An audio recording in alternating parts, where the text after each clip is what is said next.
Bismillahirrahmanirrahim.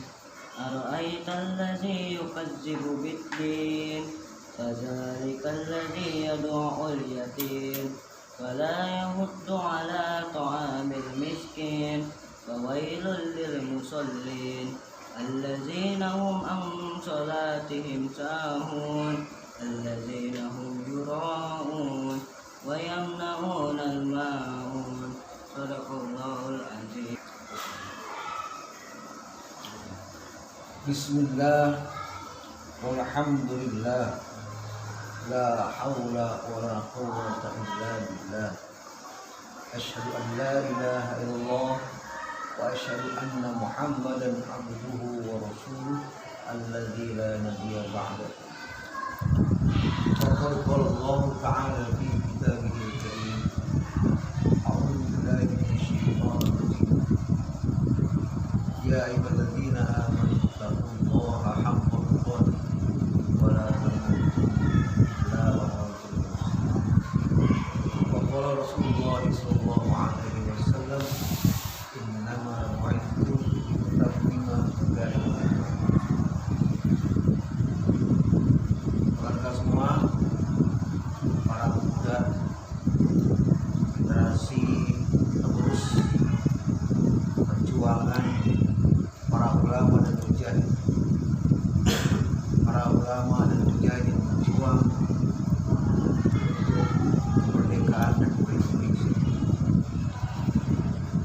Alhamdulillah, Allah Subhanahu wa taala masih terus melimpahkan begitu banyak karunia kepada kita, termasuk karunia kemerdekaan,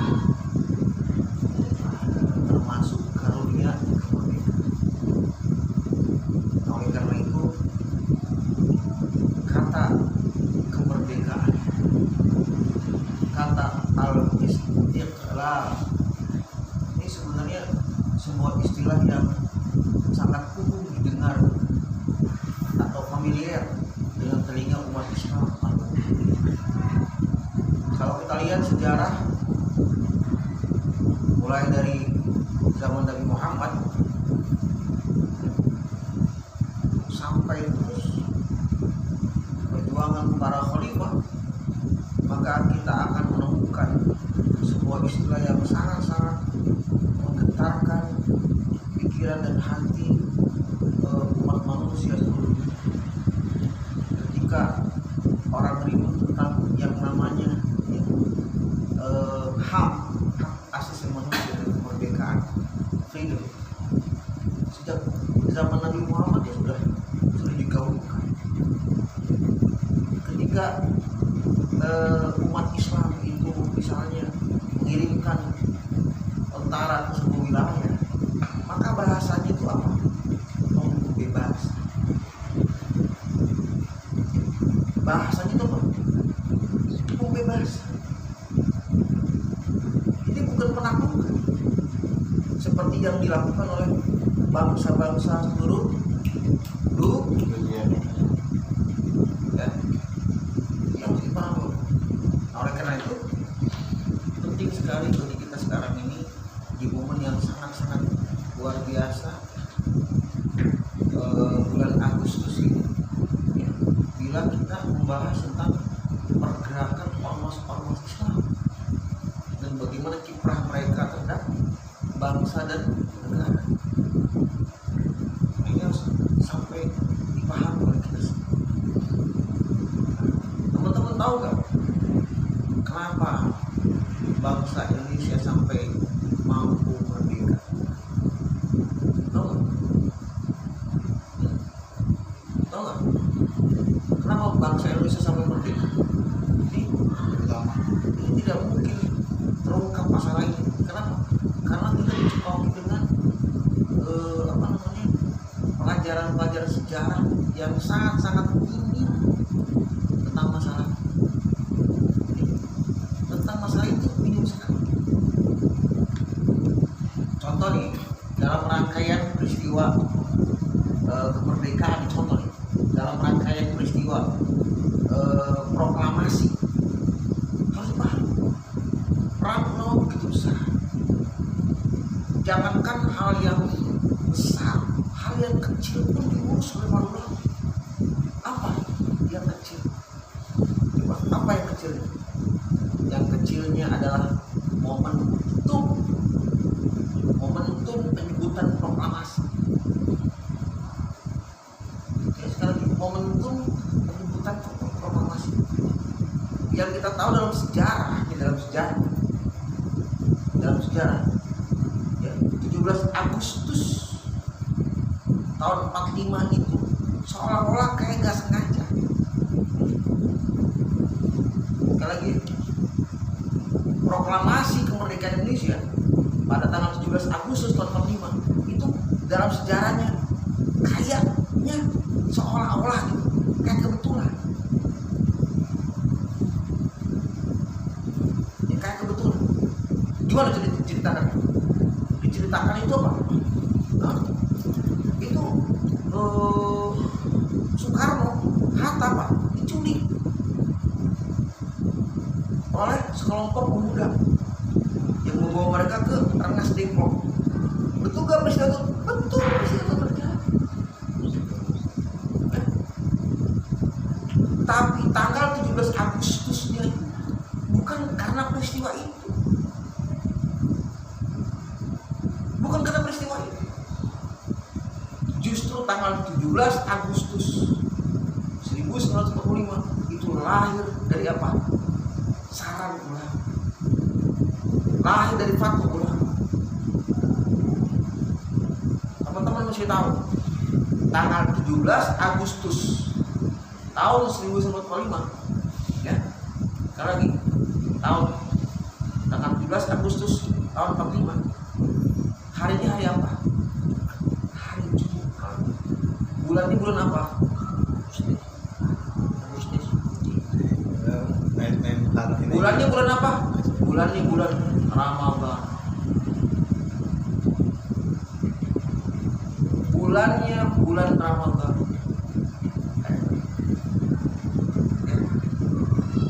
Para ulama ketika didatangi oleh siapa? Soekarno, dia berkeliling ke para ulama, meminta fatwa para ulama. Kapan kita akan memproklamirkan kemerdekaan? Kenapa coba mereka datang kepada para ulama? Sekali lagi, kenapa mereka datang kepada para ulama? Kenapa?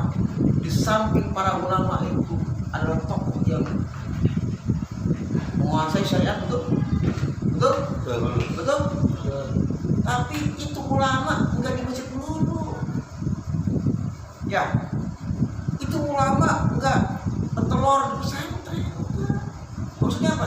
Enggak diem aja. Para ulama itu ikut langsung berjuang, mengangkat senjata, bahkan apa? Enggak sendirian. Mereka semua apa? Mengerahkan seluruh santrinya.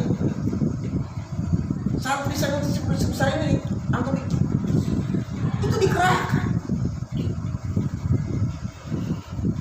Ya, dikerahkan. Mungkin kita masih bisa ketawa. Sekarang dulu, masya Allah, ya masih bisa ketawa sekarang. Ya ketawa sih boleh, tapi kita harus fokus. Ini sejarah yang sulit ditemukan catatan seperti ini. Sulit. Hanya dicatat oleh para ulama. Para ulama itu enggak pamer begini begitu.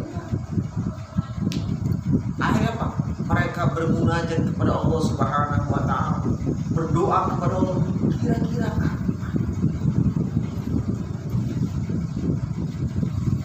ketika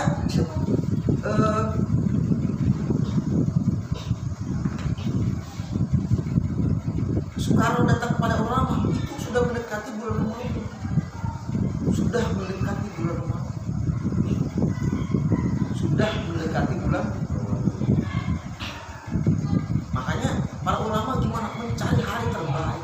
Apa hari terbaik itu? Hari terbaik terbaik itu dalam Islam apa? Hari Jumat. Apa? Hari Jumat. Terus bulan terbaik bulan apa? Ramadan. Bulan terbaik adalah bulan, maka dua kebaikan itu berlipat, maka akan menghasilkan apa? Keberkahan yang berlipat. Itu pertimbangan para ulama. Nah makanya tanggal 17 Agustus tahun 45 itu bukan tanggal kebetulan yang dikait-kaitkan dengan apa? Mungkin teman-teman pernah dengar ceritanya, sejarahnya peristiwa Rangkas Depok, si Soekarno itu diculik, dipaksa untuk apa? Segera menyatakan proklamasi kemerdekaan. Padahal tanggal itu sudah ada, bukan dadakan. Selama ini kita banyak yang nggak tahu. Banyak yang nggak tahu. Doakan para pemuda muslim yang yang betul-betul pakar dengan sejarah akan mengungkapkan satu persatu kebohongan sejarah selama ini yang menutupi peran besar manusia. Itu luar biasa. Para ulama itu mengambil intisari dari firman Allah di mana? Lau anna ahlul qura amanu wattaqau lafatahna 'alaihim barakatin minas samai wal ardh. Andai saja seluruh negeri sebuah kampung itu mana? Amanu wattaqau, beriman dan bertakwa. Lafatahna 'alaihim barakatin minas samai wal ardh. Maka apa? Akan dibukakan keberkahan dari langit dan satu itu ya. Tentang tanggal yang saya bilang tadi Pak, remeh teh padahal di mana?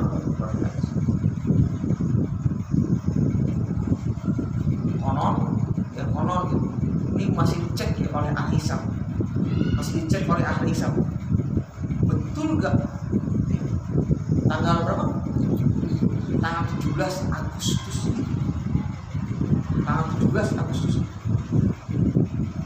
itu bertepatan dengan tanggal-tanggal yang memang sangat dihormati oleh kaum muslimin, oleh Allah Subhanahu wa taala, dimuliakan oleh Allah Subhanahu wa taala. Sampai hari Jumat, harinya, tanggalnya dan bulan. Karena hari itu yang bertepatan dengan hari itu kalaupun mau ada lagi itu 100 tahun kemudian. Maka dengan ditetapkannya hari itu, para ulama berharap apa? Perjuangan bangsa Indonesia mendapatkan berkah dari terbukti betul. Kata siapa? Umat Islam waktu itu nggak mampu menghadapi jebak, kata siapa? Ya, pemenang Perang Dunia Kedua siapa? Pemenang Perang Dunia Kedua siapa? Sekutu diantaranya Amerika, itu Inggris, termasuk apa? Belanda, termasuk Belanda itu. Gimana? Berkutik kan? Ketika mereka apa ingin menggagalkan kemerdekaan Indonesia. Kenapa? Seluruh rakyat Indonesia apa? Bangun seluruh rakyat Indonesia itu bangun semua. Sampai satu pasukan yang sangat besar, armada dari Inggris besar sekali, dipimpin oleh seorang jenderal bintang 4. Dialah yang memenangkan pertempuran sekutu melawan Jepang di Asia Pasifik. Jadi Asia Pasifik itu termasuk di dalamnya wilayah Australia. Itu mampu dimenangkan oleh siapa? Pasukan sekutu yang inti kekuatannya pasukan Inggris. Ya, itu dikirim ke Indonesia untuk jadi apa? Untuk jadi premannya Belanda. Belanda bisa balik lagi menguasai Indonesia. Tapi apa yang terjadi? Yang terjadi sambut oleh perlawanan. Kita mendengar ada yang namanya apa? Perang 10 November. Perang 10 November. Luar biasa. Ya. Luar biasa. 10 November. Bayangkan. Itu ditetapkan sebagai apa? Sebagai hari pahlawan. Kenapa coba? Karena pada tanggal 10 November itu meletus peperangan di Surabaya. Makanya tercatat dalam sejarah Battle of Surabaya. Mereka tulis ya, perang Surabaya tanggal berapa? 10 November. Ya, tanggal 10 November. Terus tercatat gak sejarah? Tiba-tiba begitu nongol dari kolom jembatan, ya, dari mana? Dari selokan itu orang-orang yang melawan tentara Inggris begitu.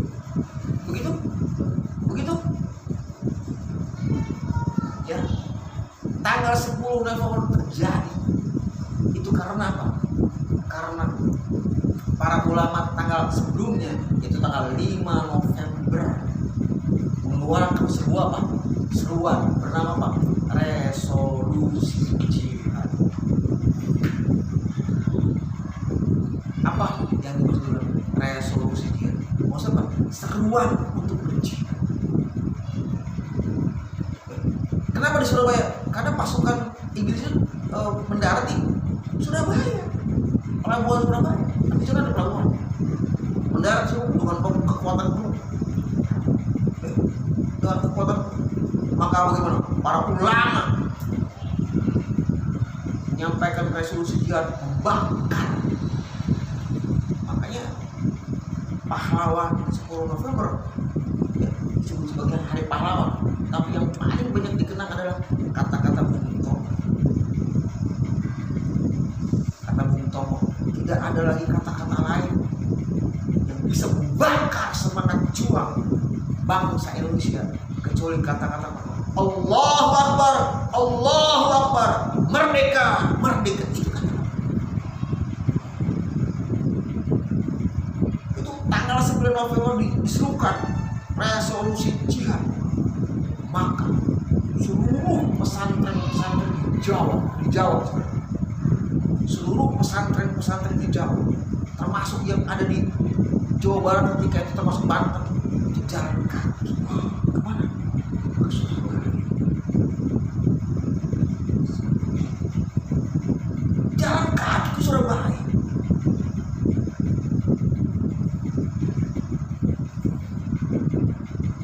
Makanya tentara Inggris bingung 7 keliling, pusing ngadepin apa? Perlawanan arek-arek Surabaya, katanya. Betul? Padahal demi Allah, bukan hanya penduduk Surabaya yang berjuang. Yang memungkinkan pada saat itu untuk tepat waktu datang siapa? Seluruh penduduk Jawa. Gak mungkin Sumatera. Kenapa? Harus naik kapal. Bahkan mereka bagaimana? Berlari ceritanya. Bukan jalan, tapi bang, berlari menuju Surabaya untuk apa? Menyambut seruan jihad dari Bandung. Jadi gak mungkin ada yang namanya peristiwa 10 November itu gak mungkin. Gak mungkin terjadi. Kalau bagaimana? Kalau tidak ada seruan,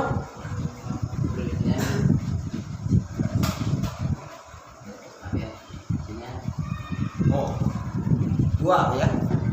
Pertama tadi apa?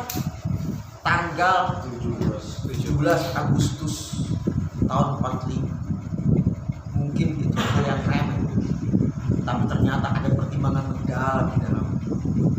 Betul? Ya. Kemudian apa tadi? Peristiwa apa? 10 November.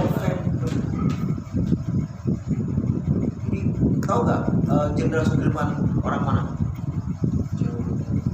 Orang Jawa, orang Jawa. Orang Jawa. Ikut nggak kira-kira pada peperangan 10 November? Ikut. ya nggak mungkin kayak gitu. Ya, betul? Nggak mungkin kayak gitu. Tapi tercatat nggak? Nggak tercatat. Ini yang luar biasa. Jadi tentara Inggris itu merasa hebat apa? Ada tank, dulu tank itu memberikan banget tuh. Dulu. Wow, luar biasa. Itu yang namanya pakai bambu runcing itu. Ya. Perang pakai bambu runcing. Siapa yang ke depan? Para santri pakai bambu runcing. Itu mereka bingung, bawa bambu runcing ditembak gak kena. Mantul. Ya.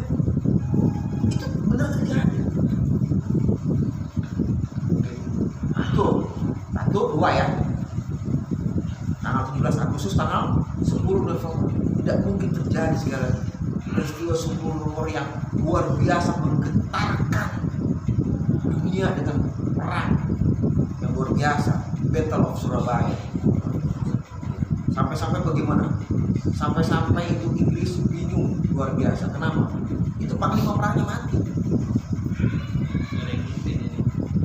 Panglima tertinggi armada itu mati di tanah perang. Oh, gimana gak baca kaji itu?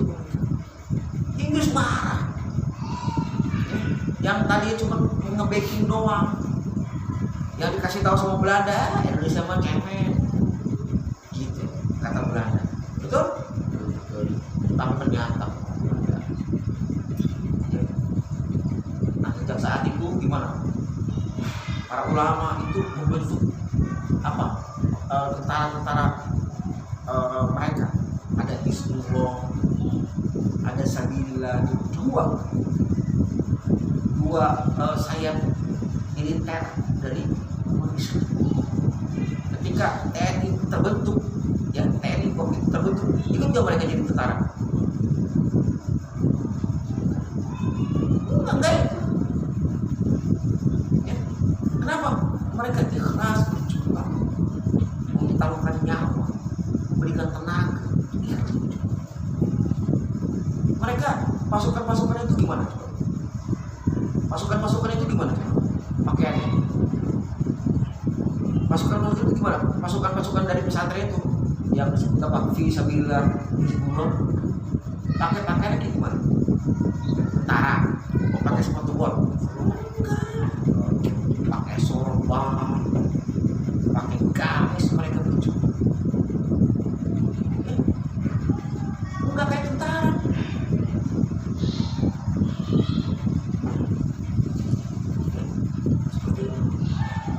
Yang ketiga, ya.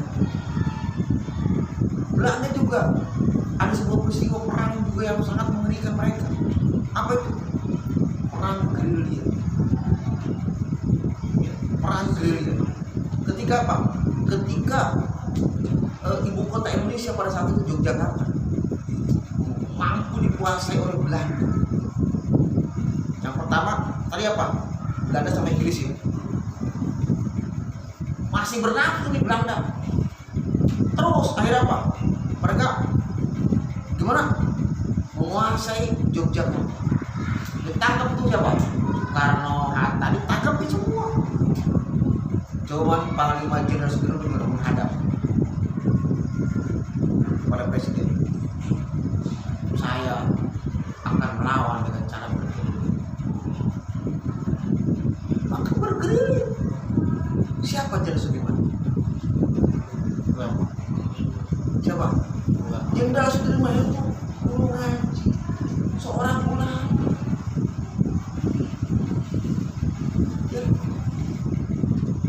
Dia itu apa? Anggota Muhammadiyah. Jenderal Sudirman siapa? Anggota Muhammadiyah. Ya. Anggota Muhammadiyah. Terus gimana itu? Jenderal itu juga perang penentuan ya sekali. Perang yang dipimpin oleh Jenderal Sudirman itu juga perang penentuan. Kenapa? Karena ketika itu Belanda tanda Belanda itu sudah menguasai seluruh kota. Mereka ingin apa? Menyampaikan ke seluruh dunia bahwa apa? Indonesia, pemerintah Indonesia nggak ada, ibu kota sudah dikuasai, terus apa? Presiden ditangkap. Tapi ada satu yang kurang apa? Panglima tentaranya nggak ketangkap. Siapa? Jenderal Sudirman. Masih kurang itu. Cari-cari tuh Jenderal Sudirman. Nama kapal berlangsunglah perang gerilya yang sangat luar biasa. Sampai suatu ketika perang gerilya itu dimenangkan oleh Sudirman dan akhirnya kemerdekaan Indonesia diakui.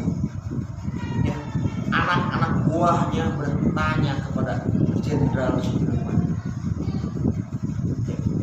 Jenderal Sudirman itu dipanggil sama anak buah dekat itu bukan jenderal, tapi apa? Ya, maksudnya apa? Iya.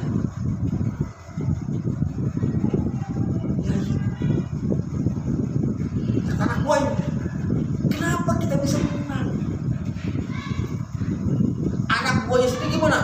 Gak percaya bahwa Indonesia bisa menang dengan penentuan apa? Perang gerilya yang dipimpin oleh Jenderal Sudirman. Bagaimana kita bisa menang nih? Atas kuasa Allah. Tidak sih. Kenapa? Karena para anak buahnya sudah menyaksikan langsung bagaimana mereka berjuang bergerilya tentang angkutan. Berapa kali mereka berhasil disergap oleh apa? Tentara Belanda. Tapi setiap itu pula mereka berhasil lolos. Sampai ada sebuah sergapan Belanda yang tidak mungkin bisa dihindari. Nggak mungkin bisa dihindari. Hanya kuasa Allah yang menyelamatkan mereka. Gimana coba? Hah? Ketika ternyata antara pengawal-pengawal Jenderal Sudirman ada seorang pengkhianat. Ada seorang pengkhianat. Ketika Jenderal Sudirman itu masuk ke sebuah perkampungan, dia tinggal di sebuah rumah, maka si pengkhianat ini gimana? Melaporkan. Disitulah tempat Jenderal Sudirman sedang berada. Nah, ketika tentara Belanda itu sudah dekat, bayangkan itu pasukan khusus Belanda, udah apa namanya? Udah mengepung rumah itu. Gak ada jalan keluar. Kata dia dulu udah kita ngaji semua, zikir semua. Zikir. Pada saat itu Jenderal Sudirman dalam kondisi yang kurus kering, sakit paru-paru. Itu tuh, ini mata udah ke dalam, mata udah ke dalam. Ini ya, udah deh, udah kayak tengkorak hidup. Jenderal Sudirman memimpin perang dalam kondisi sakit sampai seperti apa? Tengkorak hidup. Ya. Coba, apa bayangan Belanda tentang Jenderal Sudirman? Itu berdasarkan informasi orang-orang yang ketangkep oleh Belanda. Jenderal Sudirman itu orang yang hebat gak? Emang hebat. Dalam pertempuran, dalam memimpin, dalam mengatur serangan, Jenderal Sudirman hebat. Luar biasa hebat. Dalam berkelahi pun apa? Hebat. Inilah hikmah sakitnya Jenderal Sudirman. Ini hikmah, ini makanya kalau kita juga sakit gimana? Jangan suka sujud kepada Allah. Itu nih pelajaran. Justru ketika Jenderal Sudirman sakit seperti itu, yang perantuan kemerdekaan Indonesia bisa dilaksanakan.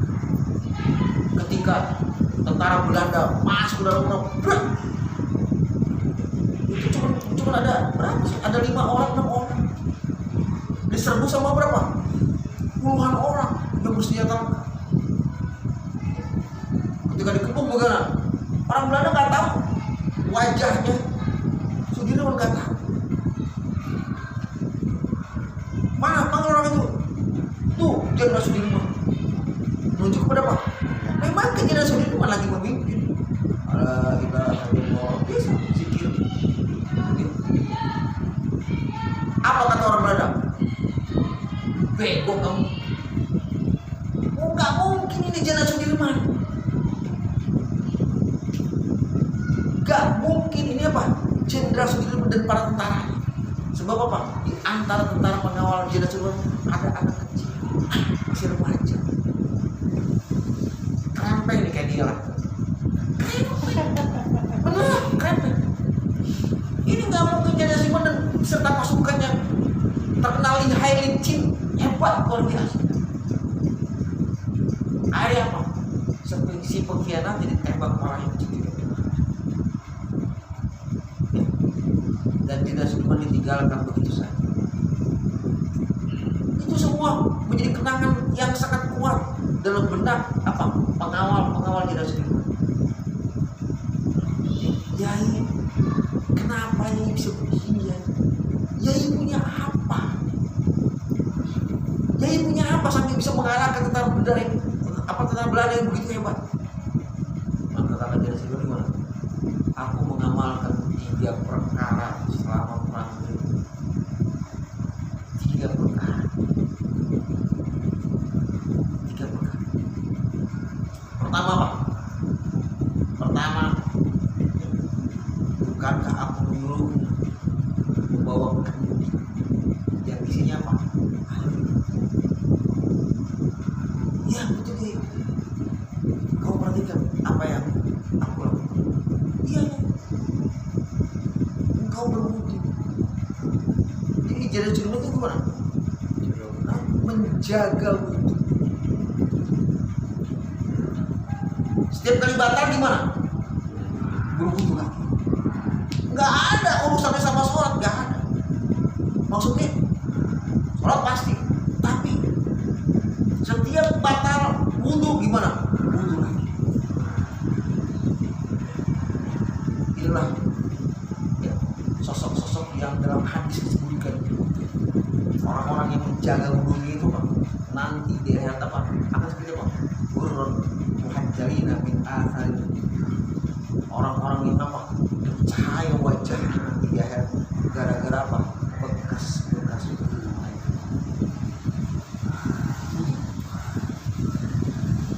Tapi apakah itu hanya itu yang menjadi kehebatan wudu?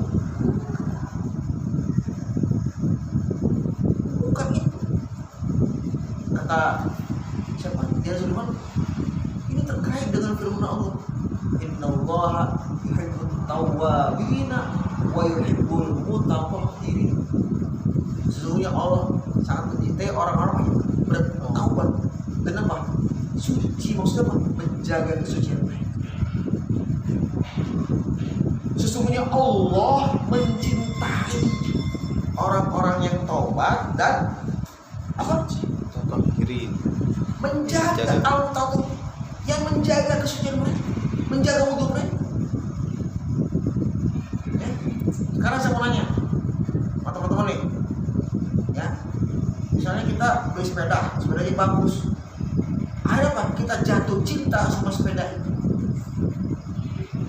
Kira-kira apa yang kita lakukan untuk apa kepada sepeda itu? Karena kita jatuh cinta pada sepeda itu, kita akan merawat, menjaganya. Yang paling penting apa? Menjaga.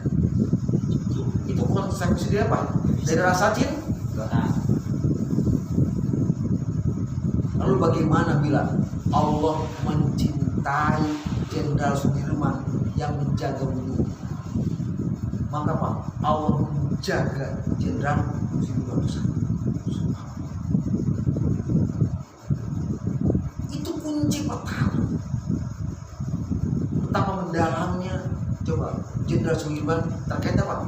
Masalah tauhid, masalah ibadah, masalah amal yang bisa berimbas kepada apa? Kepada datangnya pertolongan Allah. Jadi jangan ngomongin bahwa tidak ada peran umat Islam, ulama dan Islam sendiri. Berat ini. Yang kedua apa? Yang kedua Jenderal Sudirman menjaga sholatnya tepat waktu. Menjaga sholatnya tepat waktu. Kenapa? Kenapa Jenderal Sudirman sampai menjaga sholatnya? Ada apa dengan sholat? Ada apa dengan sholat? Ada apa dengan sholat?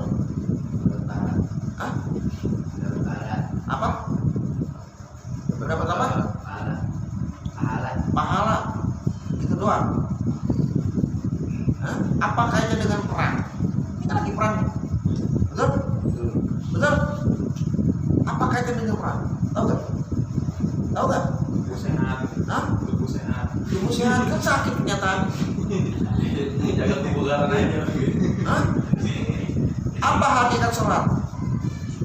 Hah? Mensucikan diri. Apa? Mensucikan diri. Mensucikan diri. Hakikat sholat adalah didengerin. Kata Nabi, suatu hari setelah selesai peristiwa Isra dan Mi'raj, setelah selesai apa? Peristiwa Isra dan Mi'raj. Tahu Isra dan Mi'raj gak? Tahu Isra dan Mi'raj gak? Apa itu Isra? Apa itu Isra? Jalan. Hah? Jalan. Hah?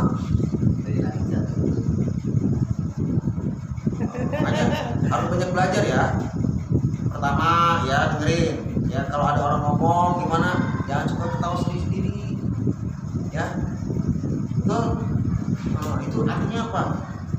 Genderuwo itu dekat banget sama kamu. Tahu gak itu genderuwo? Itu ketawa itu.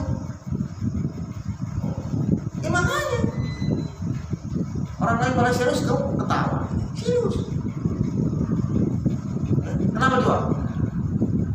Isra apa? Perjalanan Nabi Muhammad dari Masjidil Haram ke Masjidil Aqsa. Itu Isra. Sedangkan Mi'raj apa? Perjalanan Nabi dari Masjidil Aqsa ke Sidratul Muntaha, naik berjumpa dengan Allah untuk mendapatkan perintah sholat yang 5. Ya. Terus gimana? Nabi Muhammad habis peristiwa itu tuh, dia senyum-senyum ketus gitu. Kok senyum-senyum ketus? Senyum tapi gimana? Aduh, jadi senyum tapi geleng-geleng kepala. Kenapa coba? Para sahabat heran. Ya Rasul, kenapa kok begini? Senyum tapi kayak nggak terima gitu. Ya, geleng-geleng kepala seperti itu. Maka kata Rasulullah SAW, as-salatu mi'rajul mu'minin. As-salatu apa? Mi'rajul mu'minin. Salat itu apa? Mi'rajnya orang-orang beriman. Tapi tadi apa mi'raj? Perjalanan Nabi dari Masjidil Aqsa ke Sidratul Muntaha. Untuk ngapain? Hah? Ngapain nyari uang? Enggak, berjumpa dengan Allah. Artinya apa? Momen sholat dari. Artinya apa? Momen sholat adalah momen di mana seorang mukmin berjumpa dengan kekasihnya, yaitu siapa?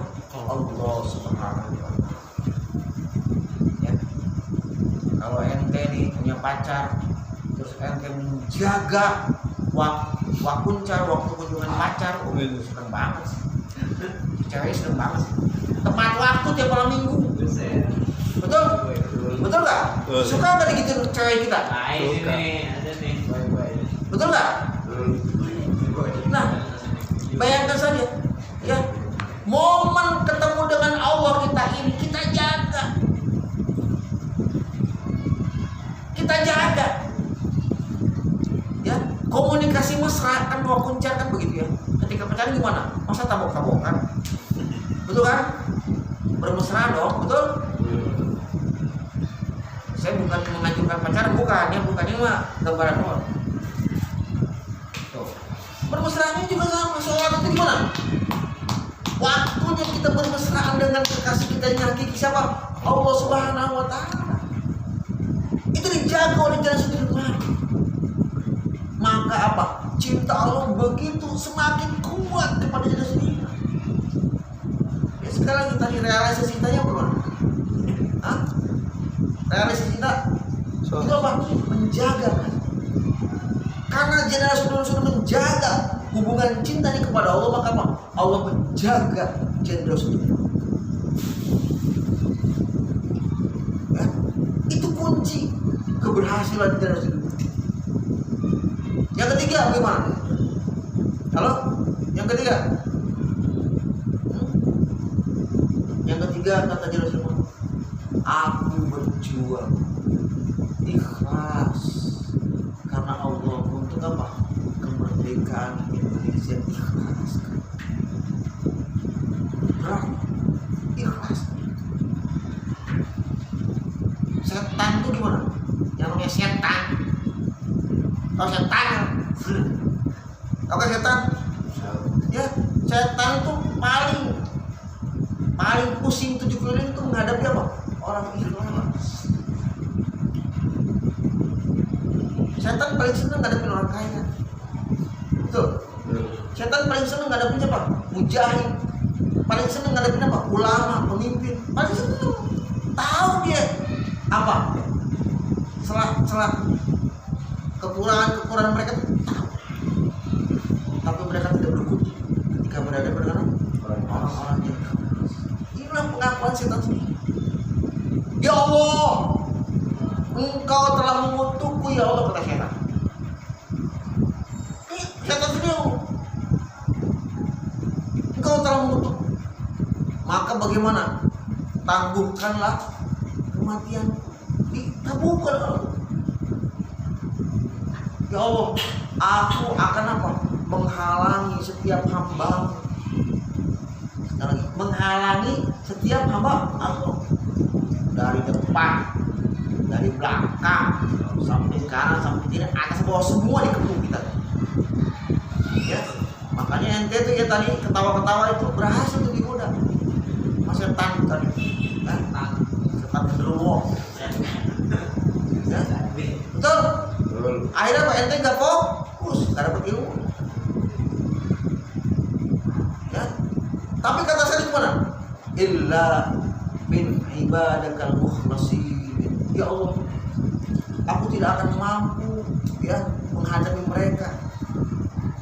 Yaitu siapa? Orang-orang yang hamba-hambamu yang ikhlas. Nah makanya sekali lagi tuh, iblis iprit aja nggak mampu, apalagi cuma setan Belanda. Betul nggak? Betul nggak? Betul nggak? Jin iprit aja yang bisa memindahkan Singgasana atau Balkis yang punya kekuatan hebat begitu, ya nggak mampu menghadapi orang apalagi apa? Cuman apa? Iblis, setan Belanda kecil, mendalamnya tauhid siapa? Jenderal Sudirman.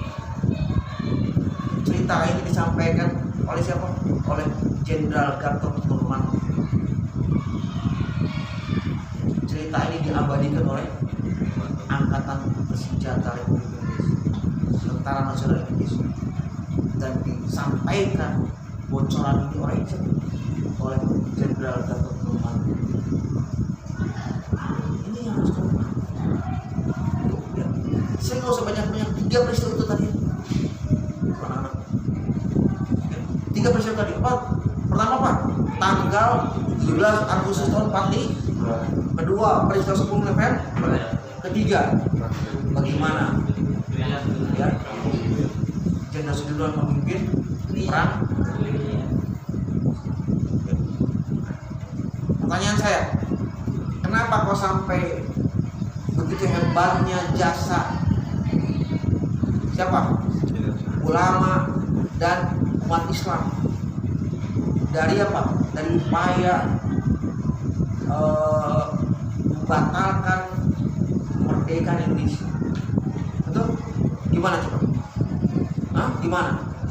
Itu nggak lain dan nggak bukan sebenarnya apa? Hasil perjuangan para ulama sebelum kemerdekaan. sebelum kemerdekaan. Maka sejarah mencatat sebelum kemerdekaan telah banyak berdiri organisasi-organisasi Islam.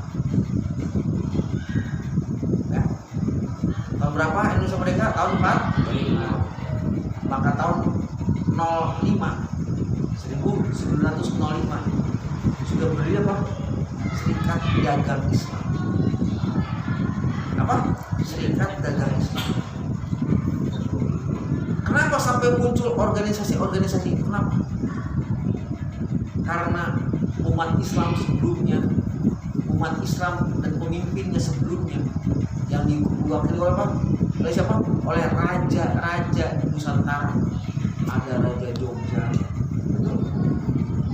ada raja di Jawa Barat, Banten, ada di mana? Di Sulawesi, di Kalimantan, di Sumatera, di Maluku. Jangan salah tuh, Maluku tuh Maluku. Tahu Maluku artinya apa? Tahu nggak Maluku?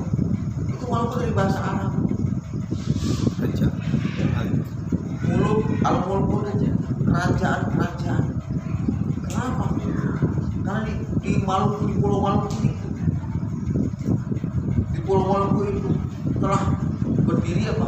Kerajaan Islam. Ketika orang-orang Portugis sampai ke sana, Al-Muluk Maluku itu sudah dikenal sebelum orang-orang penjajah itu datang itu udah begitu.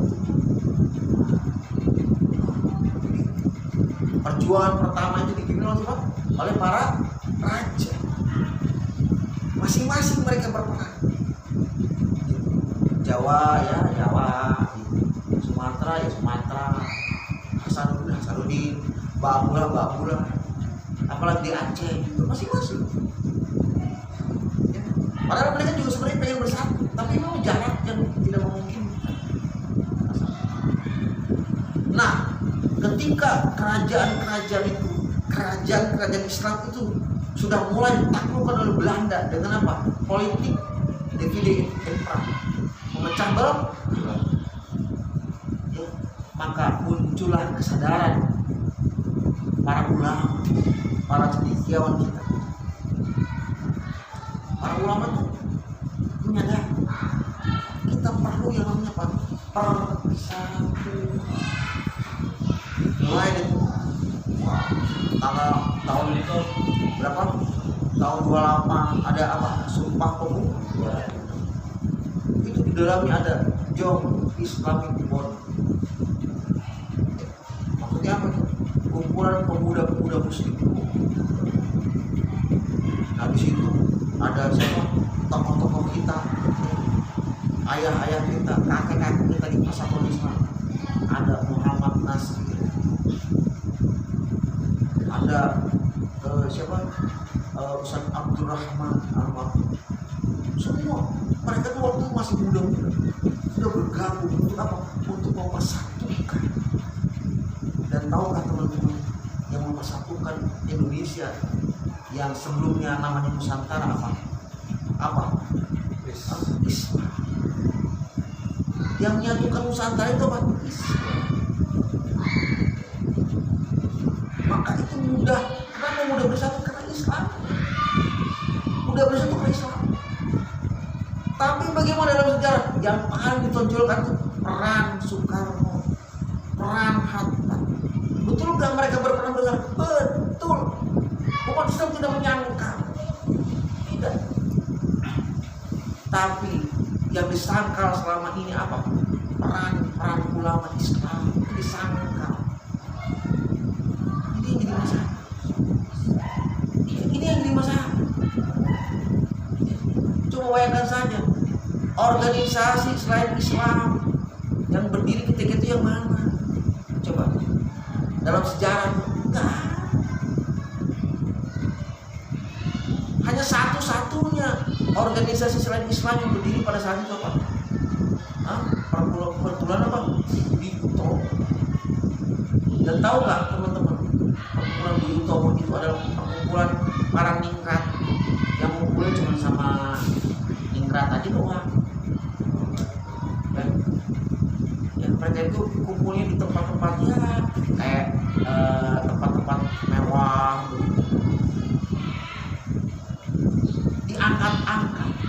Padahal mereka itu, iya apaan sih, perempuan apaan sih?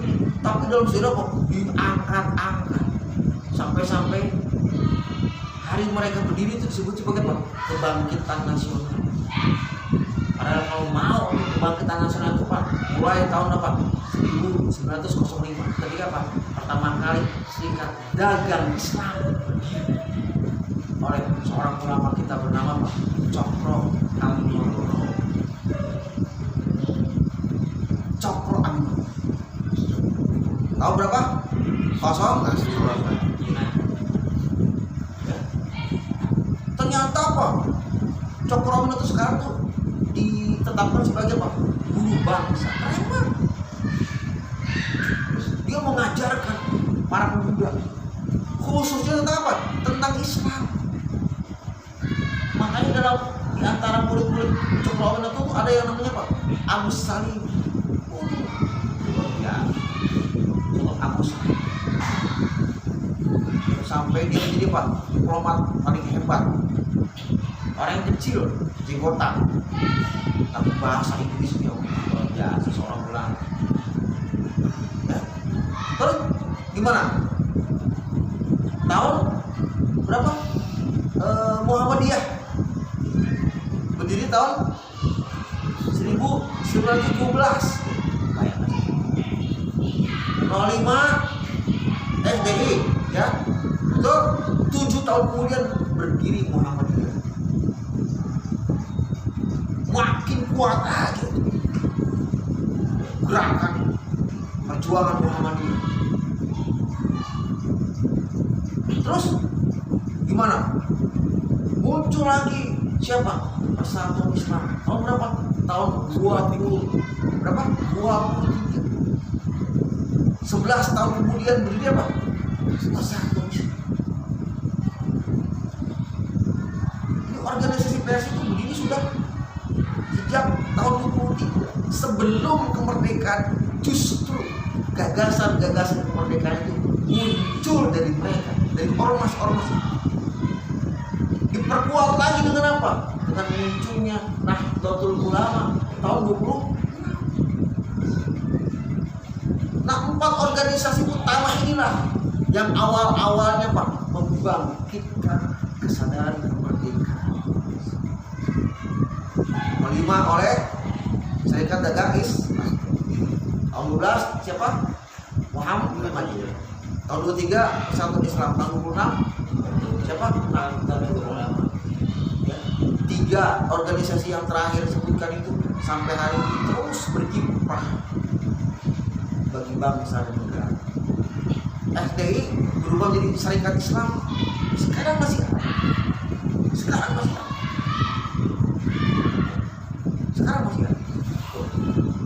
Jadi kalau ngomongin tentang bagaimana kemerdekaan, maka tidak bisa dilepaskan dari apa? Peran mereka. Satu lagi hal yang membuat Indonesia merdeka, tahu gak? Kan tadi para ulama gimana? Mengatakan inspirasi dari tanah tiba sampai lau anna ahlul qura amanu wa taqaw la fatahna alaihim barakatin bersama. Kenapa demikian? Karena pada saat itu mayoritas umat Islam pada saat itu hebat dalam membaca Al-Quran. Ya. Nah lagi hebat dalam membaca Al-Quran. Bahkan bahasa pun bahasa Sunda, betul? Bahasa Jawa, bahasa Melayu, ya ditulis dalam apa? Tulisan Arab. Itulah yang disebut Arab Melayu. Itu seluruh bahasa gimana? Sekali lagi, seluruh bahasa gimana? Seluruh bahasa itu bahkan tulisannya apa? Pakai bahasa Arab. Kenapa mereka bisa begitu? Karena basicnya mereka mampu membaca Al-Quran. Hampir 100% umat Islam pada saat itu, bahkan sampai anak-anak kecil mampu membaca Al-Quran. Itulah modal yang sangat besar. Karena apa? Kenikmatan yang Allah bukakan dari atas langit dan bumi adalah kemerdekaan. Ya, itu modal besar. agar bangsa Indonesia bisa merdeka dan mampu mempertahankan kemerdekaan. Ya, kalau mau sebut itu deretan para pahlawan, Masya Allah, itu dari mulai SDI SI Syarikat Islam itu jajaran para pahlawan nasional itu dari mereka luar biasa banget. Dari Muhammadiyah apalagi banyak banget. Dari Persis gimana? Banyak. Cuma Persis termasuk yang gimana? Yang nggak mau ikut-ikutan. Misalnya tentara tadi berjuang ya, nggak mau tuh. Pas menang apa? Dibentuk sebuah pasukan. Mereka semua mundur. Jadi lagi santri, terus lagi pesantren. Nah, yang tani bertani, yang dagang kembali lagi seperti mereka masing-masing. Pada sesungguhnya mereka apa? Pejuang yang mereka pejuang yang mereka. Jadi kalau diplomat kita, diplomat kan ada dua gerakan, ada gerakan diplomasi, ada gerakan apa? Perang fisik. Kalau diplomasi itu sering misalnya Soekarno, Hatta, dari jajaran persatuan Indonesia itu banyak banget. Ada Muhammad Rum, ada Perdana Menteri pertama Indonesia. Siapa? Muhammad Nasir. Ada presiden pertama, presiden darurat presiden PDRI, pemerintahan darurat Republik Indonesia. Presidennya siapa? Burhanuddin Harapan.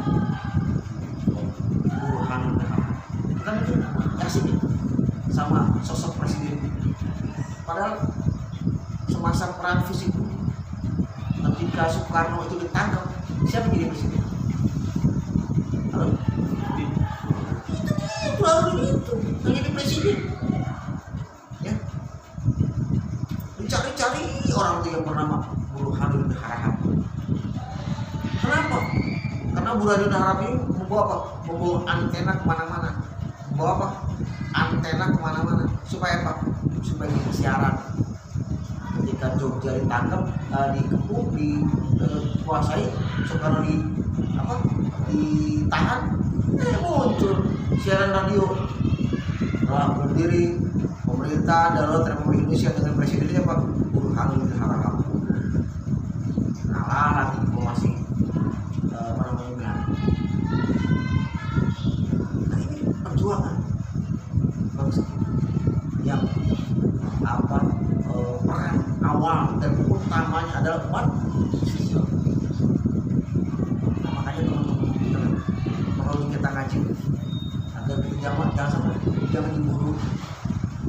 Kita selalu saja toleran dong. Toleran itu apa?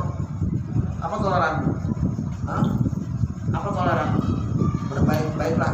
Apa kasarnya gitu? Berbaik-baik sama yang beda dengan kita. Berbaik-baik dengan orang yang berbeda agama dengan kita, beda agama dengan pemahaman kita. Baik-baik. Padahal bagaimana? Kalau mau ngomong baik-baik kita sudah dulu baik-baik. Tapi kalau selama ini misalnya istilah khilafah dipersoalkan, kalau akhirnya istilah syariah dipersoalkan, siapa sebenarnya yang tidak toleran? Gak bisa sejarah bangsa Indonesia itu gimana? Dihilangkan unsur Islam. Tidak bisa. Sejarah Indonesia ini yang tidak dikaitkan dengan khilafah. Khilafah itu kan kepemimpinan masalah politik. Coba kalau ulama tidak ngerti politik, justru karena ada khilafah itu dalam pembahasan Islam, maka para ulama melek politik. Ya, nah, begitu mungkin. Ya, kalau kita berbicara tentang kiprah ormas Islam dalam upaya merebut kemerdekaan dan mempertahankan kemerdekaan. Dan yang terakhir tentu saja bagaimana ormas Islam itu gimana mengisi kemerdekaan. Coba lihat, mengisi kemerdekaan. siapa pihak yang selama ini punya pendidikan terbanyak. Coba saja. Ya, kalau dihitung digabungkan pesantren lembaga pendidikan yang dimiliki oleh siapa? Muhammadiyah, campur Persatuan Islam, campur Nahdlatul Ulama, campur Jamiatul Khair, campur Al-Wasliyah, ya, Tarbiyah, gimana? Nggak akan bisa menyaingi banyaknya. Sekolah-sekolah negeri juga tidak akan mampu menyaingi lembaga-lembaga pendidikan yang dimiliki oleh umat Islam. Saking banyak. Ini pesantren Persis saja udah ribuan di seluruh Indonesia. Maksud ribuan itu mulai dari tingkat MA, TPA, MD, SMP Sanawiyah, MA Aliyah, SMA Aliyah Aliyah, SMA dan perguruan tinggi. Itu baru satu organisasi. Belum lagi Pak Muhammadiyah.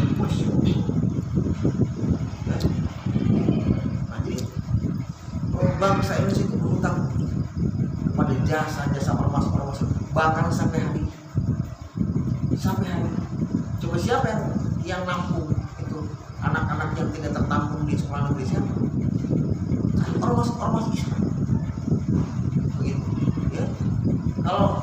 Kalau mereka misalnya punya duit, baru tuh ke sekolah-sekolah bagus, Al Azhar, tuh sekolah-sekolah yang berbayar mahal.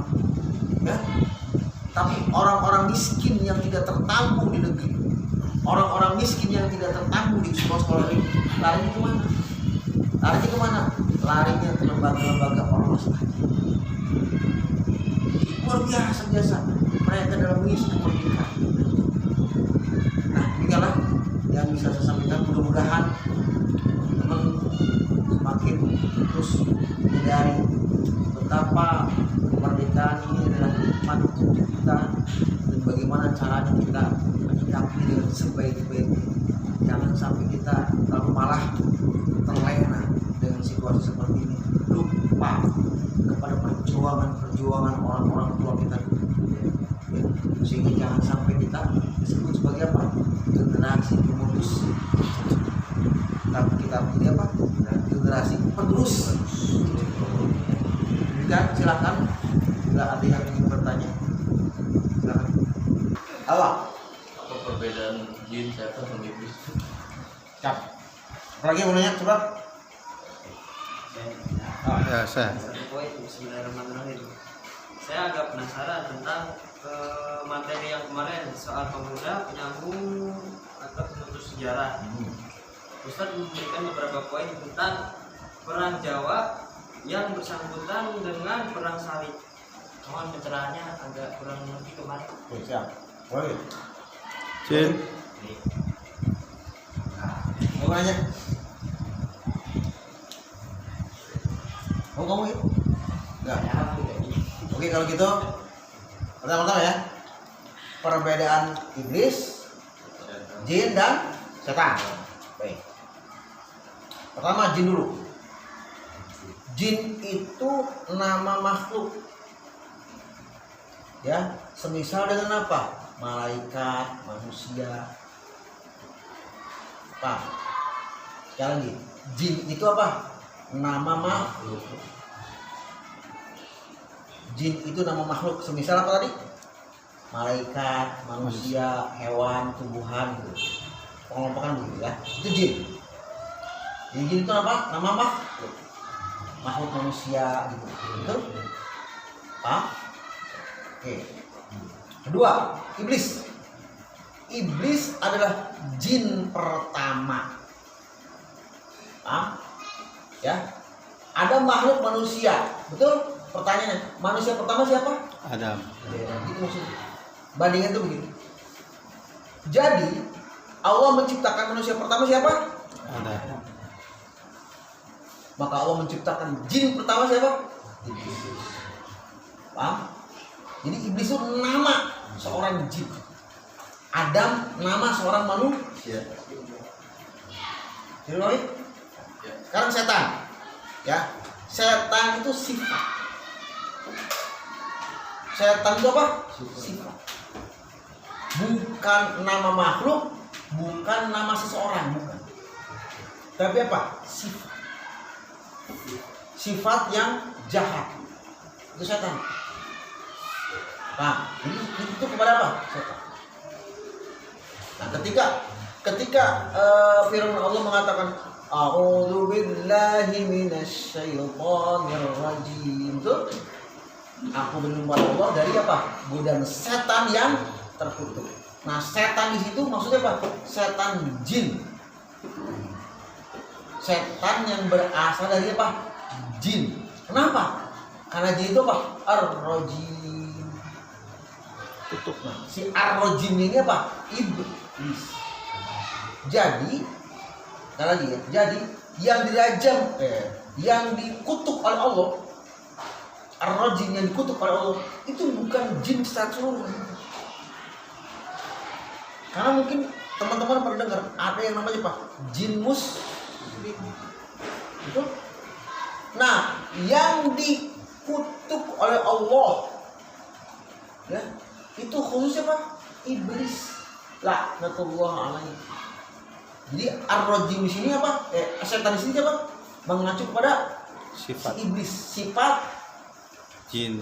jin yang menerap kepada sosok bernama apa? Iblis. Ya, oke. Nah, kemudian dalam surat An-Nas dijelaskan, ya, sifat jin, sifat setan itu apa? Suka menggoda manusia, membisikkan alladzi yuwaswisu fi sudurin nas, ya, minal jinnati wal ins. Jadi setan itu tadi apa? Membuat was-was, ya, cenderung kepada nafsu, berbuat maksiat, ya, gitu. Tapi ternyata Allah menginformasikan kepada kita bahwa setan yang bersifat seperti itu minal jinnati wan nas, dari bangsa jin dan bangsa manusia. Emang ada sih manusia yang bersifat setan menggoda manusia yang lain? Banyak lah. Betul? Kita mau ke masjid, lu ngapain ke masjid? Sok-sokan soleh lo. Betul kan? Betul kan dikata-kata itu? Nah, manusia yang seperti itu adalah manusia yang memiliki sifat setan. Ya, ini kalau kita menggoda nih teman-temannya supaya nggak konsentrasi ngaji, nah itu setan. Nah, itu tuh dua tuh setan dari mana? Antum betul tadi betul nanya antum tuh bedanya jin, iblis sama setan. Nah itu tuh. Ya. Ya makanya nih dari tadi saya kan udah begini nih. Barangkali aja gitu, ya. Kalau begini diem, kalau diem gimana? Oh betul, burung nih. Ya, oke. Cukup. Baik. Yang kedua, apa hubungannya perang Jawa sama kehilafan, ya? Perang salib. Dengan perang salib ya. Baik. Sebenarnya perang Jawa dalam hal ini perang Pangeran Diponegoro itu sebenarnya nggak hanya perang Pangeran Diponegoro ya, perang Jawa itu ya, tapi juga perang-perang di seluruh Nusantara. Itu sebenarnya berhubungan dengan apa? Perang salib. Ya, berhubungan dengan perang salib. Perang salib pertama itu terjadi di mana? Perang salib pertama itu terjadi di Palestina. Sekali lagi, perang salib pertama terjadi ketika pertama kali ya, umat Islam di zaman Umar bin Khattab mampu membebaskan Palestina, Baitul Maqdis. Dia yang pertama kali membebaskan siapa? Umar bin Khattab dengan panglima perangnya di antaranya siapa? Khalid bin, itu membebaskan Palestina. Jadi Masjid Aqsa gimana? Difungsikan lagi seperti masjid-masjid yang lain. Gitu ya. Pada saat itu dikuasai sama orang-orang Yahudi dan Nasrani pada saat itu. Tapi ketika dikuasai sama Umar, itu yang namanya ada gereja tetap dibiarkan, jadi ada sinagog tempat beribadahnya orang Yahudi gimana? Tetap gimana? Dibiarkan. Dibiarkan begitu. Dan bisa berkumpul di 3 agama besar. Itu dijaga oleh siapa? Umar bin Khattab. Tuh ya. Nah, kemudian bagaimana? Itu yang namanya pemimpin Katolik dunia waktu itu menyerukan agar apa? Kepada kerajaan-kerajaan Kristen untuk mengumpulkan bala tentara, membebaskan kembali siapa? Merebut kembali Palestina dari tangan kaum muslimin. Berhasil nggak? Berhasil. Ketika Umar bin Khattab menguasai Palestina, ya, tidak ada darah yang menetes yang bukan. Semuanya darah yang menetes karena perang. Tapi ketika mereka menyerah, bagaimana? Diberikan keamanan, diberikan keselamatan. Tapi ketika tentara salib gelombang pertama ini berhasil, ya, merebut kembali Palestina, maka yang terjadi apa? Banjir darah. Yang terjadi apa? Banjir darah. Itu kan perang salib itu berjilid-jilid. Perang salib 1, 2, 3 dan seterusnya. Kemudian datanglah masa siapa? Salahuddin Al-Ayyubi. Itu masih serangkaian perang salib. Datang siapa? Salahuddin Al-Ayyubi, membebaskan kembali Palestina. Yang terjadi bagaimana? Yang terjadi ketika tentara salib itu menyerah, ya, maka korbannya hanya apa? Tentara doang yang berperang. Sedangkan ketika terjadi penyerahan diri itu gimana? Tidak ada satu tetes pun darah yang tumpah. Sampai-sampai pemimpin tentara orang-orang Kristen itu bilang ke Salahuddin Al-Ayyubi, kami ragu kepada apa? Kepada perkataan. Kan Salahuddin bilang, kalau kalian menyerah gimana? Semuanya salah. Ya. Bahkan sampai bangunan pun apa? Salah. Nggak akan diapa-apain. Selamat semuanya. Pemimpin tentaranya gimana? Nggak percaya. Kenapa nggak percaya coba? Ada yang tahu? Kenapa pemimpin tentara salib itu sampai nggak percaya kalau Salahuddin itu akan menjamin keamanan mereka dan keselamatan mereka? Kenapa nggak percaya? Kenapa? Ya, karena mereka takut Salahuddin Al-Ayyubi akan membalas perbuatan tentara salib sebelumnya yang berebut kembali Palestina dengan apa? Darah, bunuh semua orang sehingga banjir darah. Maka jawab Salahuddin Al-Ayyubi, saya bukan mereka yang telah membunuh dan membunuh. Saya adalah apa? Anak Salahuddin. Saya ini apa? Salahuddin. Aku tidak akan melakukan itu. Aman benar. Tidak ada terjadi apa. Ya. Sampai gimana akhirnya? Pasukan salib terus menerus mengalami kekalahan. Terus menerus apa? Mengalami kekalahan. Sampai masanya muncul seorang pahlawan yang luar biasa. Siapa? Ziyad bin Tariq. Siapa? Ada yang kenal? Ziyad bin Tariq?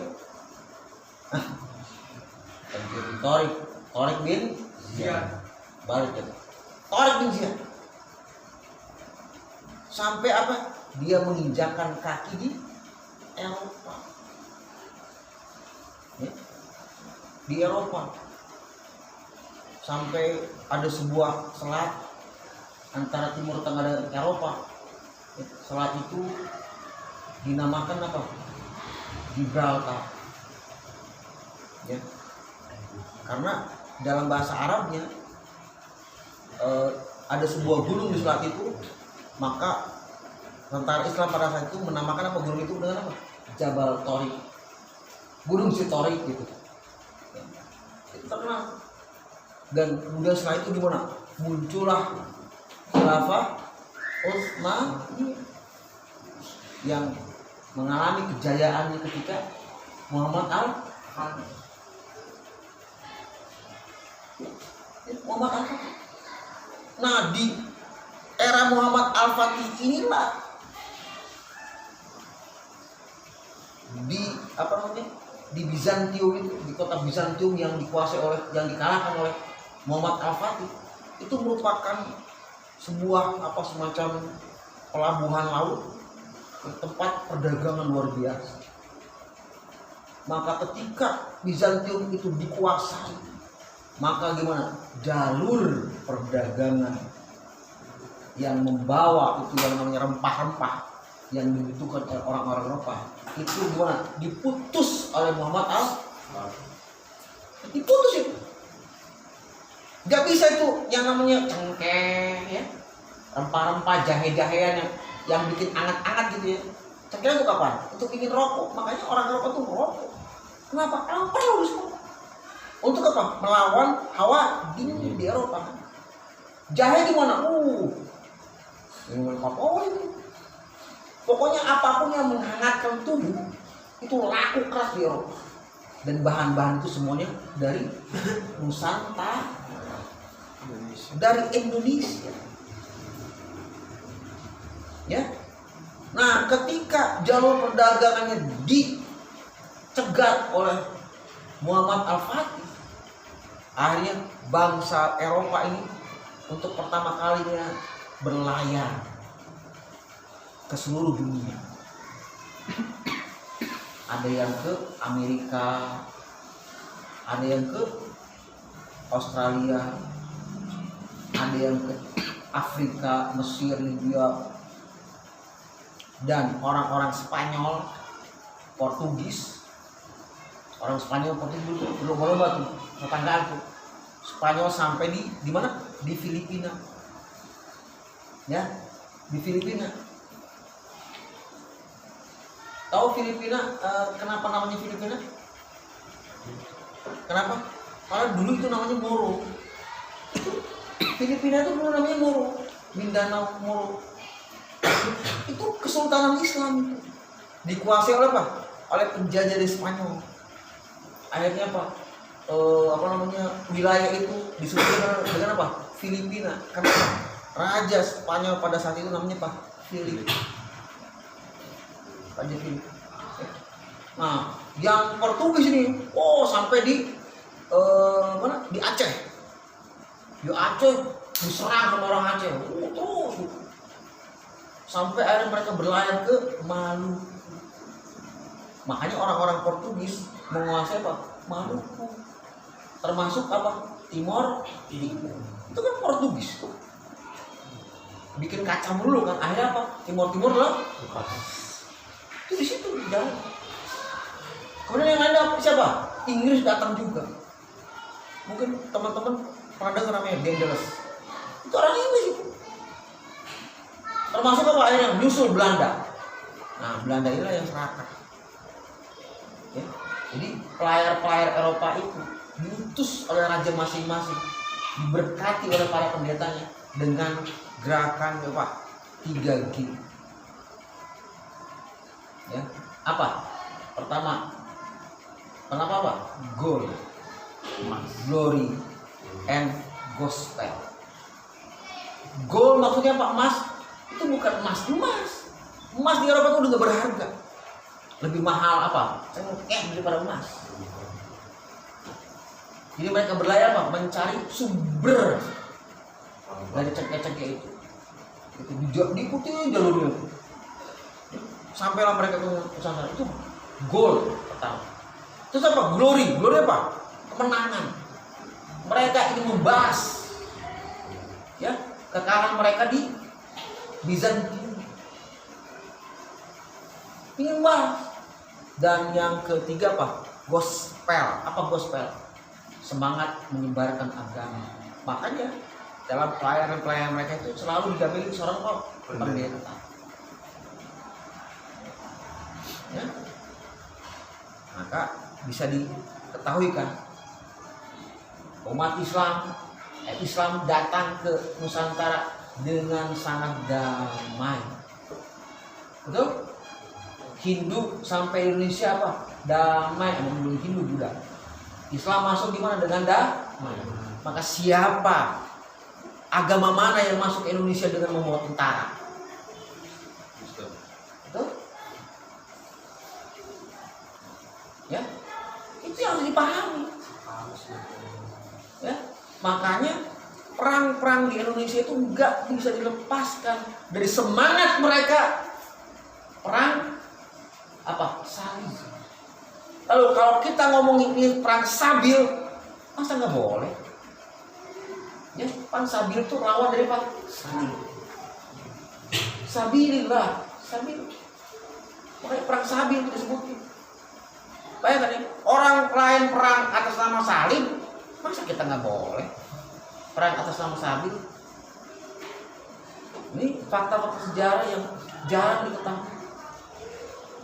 Nah, itu maka sesungguhnya perjuangan bangsa Indonesia Nusantara nggak bisa dilepaskan dari apa? Sejarah perang Salib, sejarah perang Salib.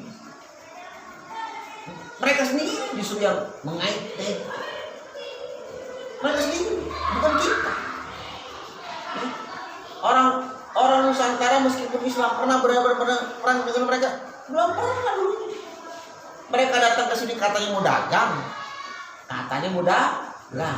tapi ternyata ya, mereka menyewa tentara bayaran. Ini yang namanya VOC. Belanda itu bikin komisi dagang VOC. Itu mereka membuat pasukan bayaran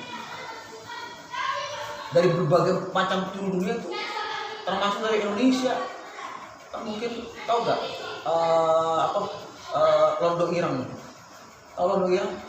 Belanda yang mukanya hitam, dari Indonesia kan hitam. Itu di antaranya itu dari Ambon. Itu paling banyak tuh tentara kapten itu dari apa? Dari Ambon. Itu ada sejarahnya. Itu masuk pasukan Belanda. Makanya mereka apa? Tubuh apa yang namanya apa? RMS, Republik Maluku Selatan. Karena mereka punya garis keturunan dengan apa? Dengan tentara bayaran itu. Paham gitu harus gitu. Ini beberapa informasi ya tadi ya terkait masalah itu, luar biasa. Dan kita tidak pernah diajarkan masalah itu. Mudah-mudahan dengan kita berinteraksi seperti ini, kita mendapat pencerahan dari informasi yang berkembang selama ini, bahkan di pelajaran sekolah sekali. Oke? Silakan, ada lagi yang mau bertanya?